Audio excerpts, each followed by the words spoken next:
Thank you for joining us on the News at 10. I'm Justin Cruz. Kelly Simek joining us here in the studio for some breaking news. An earlier tsunami watch that was issued about an hour ago has now thankfully been canceled. Yeah, everyone definitely breathing a big sigh of relief. It's been pretty busy in the newsroom over the last hour. The issue came about 9:02, just after 9 o'clock, after a 7.5 magnitude earthquake just off of Russia. Now, this did trigger a tsunami watch just for the state of Hawaii. There wasn't one issued for the west coast of the continental U.S., but there was one issued here. Of course, we sent out a push alert right away. But about 40 minutes later, and this was the breaking news just now, that tsunami watch has been canceled. And it's been a few years since our last tsunami watch, or quote-unquote tsunami scare, but we are primed location for tsunamis simply because of the geography about the Ring of Fire. Could we talk about that? And let's talk about the Ring of Fire, because typically when we do see these big earthquakes that are off of Alaska or Russia, that's when we have these tsunami warnings triggered. So let's talk a little bit about why exactly that is. And again, just letting everyone know, again, we can breathe a sigh of relief, that tsunami watch has now been canceled. So if you were texting your friends, let them know it's not looking like we're going to be seeing any major impacts or any impacts in general. Thankfully. What's happening is on that Ring of Fire where these plates are moving and pretty much butting up against each other, okay? We have one plate here, for example, in this graphic, and what you're going to see is when the earthquake happens, the plate actually flips up and displaces water. That is the tsunami. If you have a situation where the earthquake is just sliding almost vertically, you most likely won't generate a tsunami. The plate, one of them, has to flip up. It displaces the water and sends the waves our way. Now, also with the Ring of Fire, Kelly, as you know, it's we can get tsunamis from earthquakes that are triggered in Chile. We can get them from the South Pacific. We can get them from Japan. We've had that before. And we can get them from Russia, even the west coast of California, which is a little bit more on the rare side. Yeah, we're kind of an unfortunate target right in the middle for all of these areas.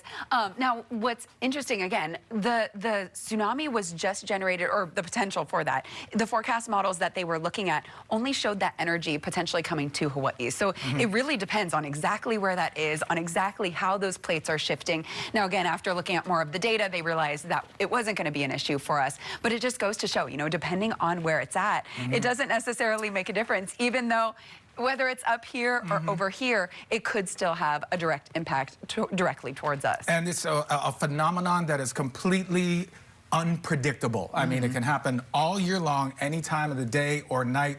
It's just when those earthquakes pop up. I want to point out, this is a DART buoy. DART stands for Deep Ocean Assessment and Reporting of Tsunamis. These are across the Pacific. The ones in yellow are the ones that are working. The ones in red are down for maintenance or are offline. Which are kind of a lot. Yeah, there is a lot. They can work on those. In fact, it mimics almost the Ring of Fire in the Pacific. So the earthquake was, the epicenter was located in this peninsula in Russia. So one of those DART buoys picked up the energy, and they did the calculation and the modeling for it. And then that's when they determined, hey, this is not going to be an issue, thankfully. Yeah, and when I first got the text from my friend from the National Weather Service, so we want to, of course, mahalo to all of the Pacific Tsunami Warning Center, the National Weather Service, who really jumped on top of this. He texted, or I gave him a call right away. First, he texted that there was a tsunami watch. I called him, and he was like, you know, it's interesting. Typically, 7.5, you wouldn't really see a tsunami watch triggered. So he was like, we're really going to be learning a lot more within the next hour as we're getting this data. But he was thinking that, if anything, they were potentially going to be increasing the magnitude of the earthquake, because we see that happen often, where they initially report maybe it's a 7.5, but then it's upgraded to closer to an 8, 9 they revise the number. Yeah, so that's what he was kind of thinking, you know, oh, if this watch was triggered, maybe they're thinking it's going to be bigger. But then it ended up being the opposite, right? It actually probably was closer to a 7.5, and it's not looking like we're going to be seeing any of that wave energy here. Yeah, usually tsunami watches, warnings, and stuff like that, or any kind of alerts for tsunamis, it's usually a bit higher than 7.5. Not by much, maybe 7.6, 7.7. Definitely in the magnitude 8s, for sure. But this one was, I think, right on that edge. And they probably issued that watch just because there was that slight window that it could be. a tsunami. Yeah, and I think, which is great, you know, and I think a lot of people, especially, you know, oh, we heard on the news, we saw the alert, and then it's kind of a boy cries wolf type of a situation. If you had that extra hour of warning time or heads up time, that could be potentially critical. I mean, when you talk about so many folks, I'm sure were going to bed before 10 o'clock, saw the alert and are like, what do we need to do? How can we be prepared? Can you imagine, you know, if there was a true event and it was, oh, let's hold off to announce until we're really, really sure. I mean, if there's even a slight chance that there could be something destructive or life-threatening, of course we're going to let you know. Of course the Pacific Tsunami Warning Center is going to let you know, because it's best to be prepared. And I think in a situation like this, it's always so great to take advantage of the fact that we do need to be thinking about, as we talk about all the time, always be prepared, you know, whether it's a major hurricane or it's a tsunami that we're not expecting, because this, and granted, you would have had a decent amount of We'd have time. a few hours, it's 5, looking 6 like hours. it wasn't going to be arriving if something was generated until 2:40 in the morning. So we would have had, again, hours, but good to know, you know, in terms of calling your family, making a plan, having the preparations, the food, the water, everything that you would need. I think it's just a really good reminder that we have these events that can potentially happen, so it's best to be prepared. Anytime. Let's speak of what people should be doing. Should this have been upgraded to a warning? Let's talk about what people should be doing. First and foremost, it's important that everybody take a look at the tsunami evacuation zone maps. Your house may be in a tsunami evacuation zone, and if you are, move inland. Get as far away from the beach as possible. If you cannot evacuate inland, evacuate vertically. If you're in a hotel in Waikiki, for example, and you don't have a car and you can't outrun, you know, you can't get out into safety, evacuate vertically. And usually the general rule, I think, is about 3 stories and higher for the safety of everyone.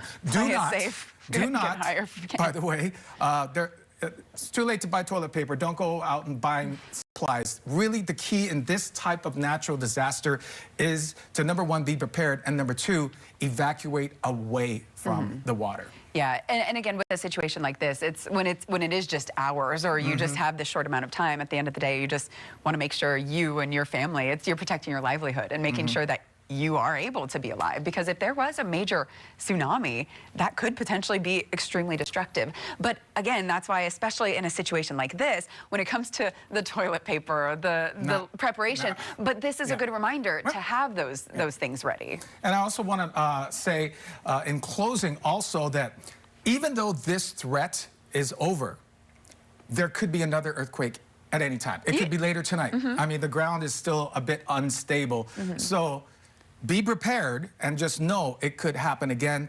Looks like we dodged the bullet this time. Kelly, if you could wrap up for us, please. Yeah, and I actually, I should be looking at it. I don't want to misquote, but I actually do think that there was a second earthquake after it. Yes. That was closer to a magnitude 5. So we were seeing a little bit of the aftershock. But yeah, again, it's best to be prepared. We did have, again, a tsunami watch put into place by the Pacific Tsunami Warning Center that has since been canceled. So great news on that front.